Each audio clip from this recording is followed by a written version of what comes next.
Assalamualaikum sahabat lovers yang pastinya baik hati, tidak sombong, dan juga tidak lupa dengan Sang Pencipta. Bagaimana kabar kalian hari ini? Semoga sehat selalu dan dilimpahkan rezekinya. Amin ya robbal alamin. Sebelumnya admin ucapkan terima kasih pada sahabat lovers karena selalu mengikuti perkembangan Subang melalui channel Jejak Seleb. Perlu kalian ketahui, kami di sini admin mempunyai berita yang sangatlah bagus. Walaupun saat ini pelaku Subang belum juga ditemukan, tak ada salahnya jika kalian terus mengikuti kasus pembunuhan ibu dan anak di Subang. Karena dengan kalian terus mengawal kasus ini, maka pelaku Subang tidak akan mungkin bisa tenang. Terbaru, pantaskah Danu jadi tersangka pembunuh Subang? Ini argumen seru pengacara Yosef versus pengacara Danu. Namun sahabat lovers, sebelum kita lanjut, bisalah kalian tekan tombol subscribe dan aktifkan tombol notifikasi agar channel ini lebih berkembang. Jika sudah, yuk kita simak kembali pembahasannya. Kasus pembunuhan anak dan ibu di Jawa Barat hingga kini masih menyisakan tanda tanya besar. Siapa sebenarnya pelaku, dalang, dan orang yang mengetahui peristiwa sadis yang menewaskan Tuti Suhartini dan Amelia Mustika Ratu alias Amel? Tudingan terhadap Yosef dan Mimim mereda. Kini muncul Muhammad Ramdhanu alias Danu, kerabat korban yang santer disebut akan menjadi tersangka.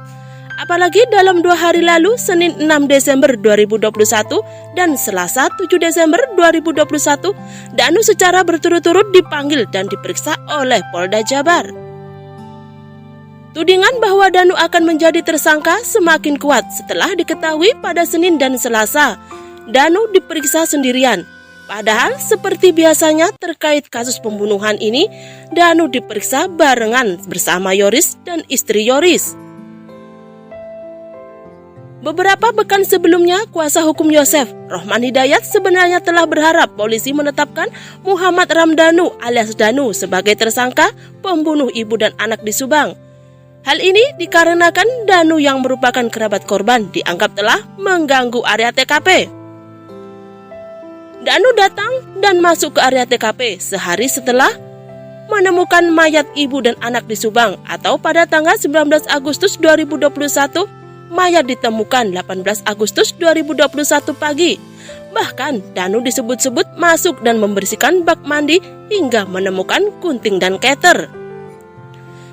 Terhadap hal tersebut, saya sebagai kuasa hukum Yosef meminta kepada Polres Subang untuk segera menetapkan saudara Danu sebagai tersangka, ungkap Rohman awal November 2021 lalu.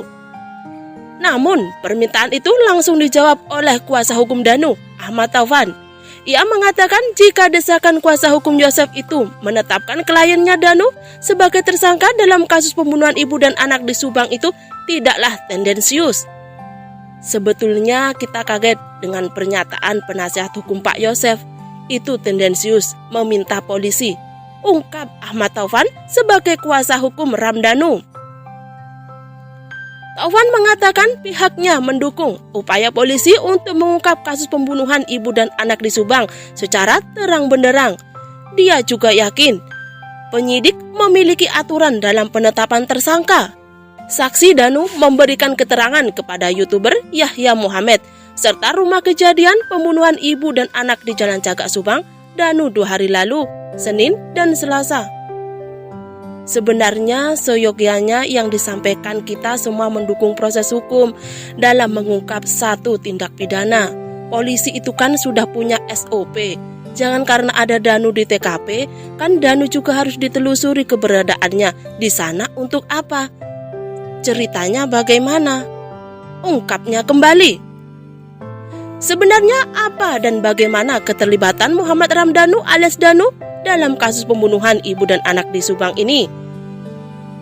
Sebagaimana telah diberitakan oleh Dex Jabar sebelumnya, berikut beberapa fakta Danu yang berhasil dihimpun dari berbagai sumber. Pada Kamis 25 November 2021, Danu beserta 3 saksi lainnya diperiksa Polda Jabar. Nama Danu muncul sebagai saksi kasus pembunuhan ibu dan anak di Subang karena ditemukan beberapa puntung rokok di TKP yang teridentifikasi diantaranya bekas Danu. Memiliki akses keluar masuk rumah korban. Saksi Yosef, suami korban Tuti sekaligus ayah dari korban Amelia Mustika Ratu, menyebutkan jika Danu merupakan orang yang juga mempunyai akses keluar masuk rumah korban di Dusun Ciseuti, Desa Jalan Caga.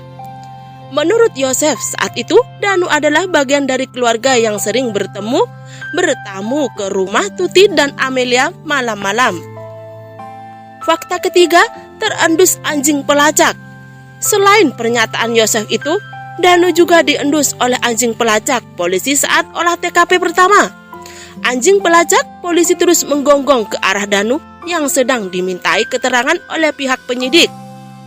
Keempat, DNA Danu. Polisi juga sempat mengungkapkan DNA Danu ditemukan di TKP. DNA Danu yang merupakan keponakan Tuti atau korban itu terlacak pada sebuah puntung rokok. Namun, soal DNA pada puntung rokok dijelaskan oleh kuasa hukum Danu, Ahmad Taufan Sudirjo. Menurutnya, kliennya Danu memiliki alibi kuat. Ahmad Taufan menegaskan, perkara puntung rokok bukan sesuatu yang krusial menjadi barang bukti. Kronologi puntung rokok, Ahmad Taufan menjelaskan urutan aktivitas Danu pada tanggal 15 Agustus 2021 sebelum korban pembunuhan ibu dan anak di Subang ini ditemukan sudah menjadi mayat 18 Agustus 2021.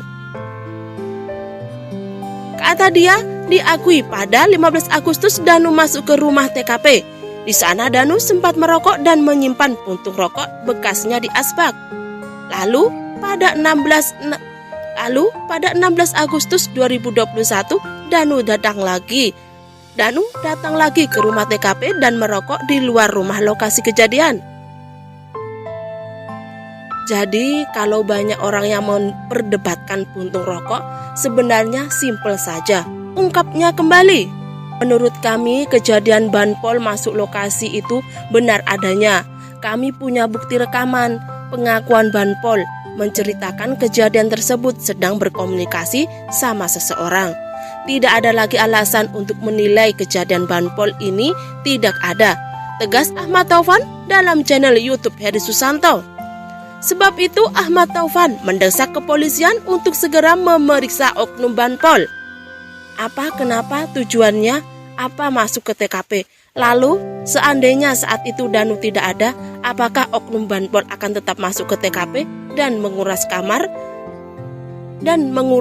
mandi sendiri? Dikutip dari channel YouTube Freddy Sudaryanto Sport, Kepala Desa Jalan Caga Indra Jainal Alim juga mengakui soal sosok Banpol itu memang ada. Ia juga menegaskan jika foto Banpol yang di-feud berinisial U yang disebarkan Yoris Raja Amanullah itu memang benar adanya.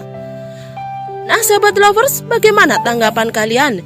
Cantum di kolom komentar dan terima kasih sudah menyimak video ini sampai habis. Sampai jumpa di video Subang selanjutnya.